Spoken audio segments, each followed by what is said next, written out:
क्या स्थिति है एक राष्ट्रीय अध्यक्ष का इससे पता चलता है।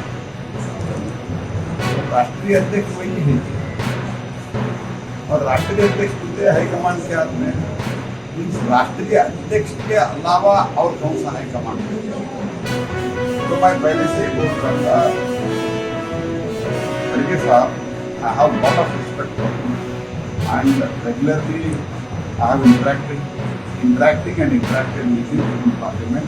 He was in House Lok Sabha and he was in Rajya Sabha. And 5 years I was Parliamentary Affairs Minister. I was interacting. Many times I had told him he is at the mercy of this Nakki Naki, which is a dynasty rule. नाम के वास्ते ये अध्यक्ष है और जो चलाते हैं वो दूसरे लोग हैं। तो दैट वी आर अलेजिंग कर गया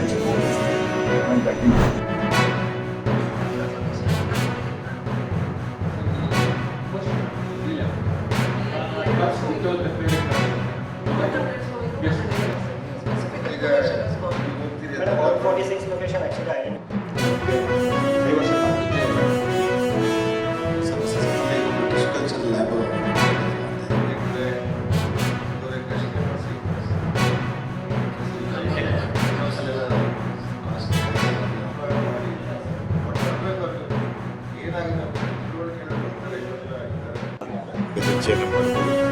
ಎಲ್ಲರೂ ಕೂಡ ಒಟ್ಟಾಗಿ ಕೆಲಸವನ್ನು ಮಾಡಿ ಈ ಜಿಲ್ಲೆ ಅಭಿವೃದ್ಧಿಗೆ ಒಟ್ಟಾಗಿ ಶ್ರಮಿಸೋಣ. ನಮಗೆ ಏನು ಪ್ರಧಾನಮಂತ್ರಿ ಆವಾಸ್ ಯೋಜನೆಯಲ್ಲಿ ಕೊಡ್ತಾ ಇರೋ ಅನುದಾನ 1,20,000 ನಮಗೆ ಗೊತ್ತಿದೆ ಯಾವ ರೀತಿ ಬೆಲೆ ಏರಿಕೆ ಆಗ್ತದೆ, ಯಾವ ರೀತಿ ಜನಗಳು ಕಷ್ಟ ಇದೆ. 1,20,000 ಒಂದು ಮನೆ ಕಟ್ಟೋದು ಅಸಾಧ್ಯ ಮಾತು. ಅದಕ್ಕೆ ನಾವು ಅದನ್ನು 5 ಲಕ್ಷ ಮಾಡಿ ಅಥವಾ ಬೇಡಿಕೆಯನ್ನು ಇಡೋಣ ಅಂತ ತೀರ್ಮಾನ ಮಾಡಿದ್ವಿ. ಪ್ರಾಣಿ ರಕ್ಷಿಸೋದು ಕೆಲಸ ನಮ್ಮೆಲ್ಲರ ಹೊಣೆ. ಯಾಕೆಂದರೆ ನಾವು ಬದುಕ್ತಿರೋ ಈ ಒಂದು ಪ್ರಕೃತಿಯ ವ್ಯವಸ್ಥೆಯಲ್ಲಿ ಮಾನವ ಮತ್ತು ಪ್ರಾಣಿಗೂ ಸಮತೋಲನವಾಗಿ ಪ್ರಕೃತಿ ಹೋದರೆ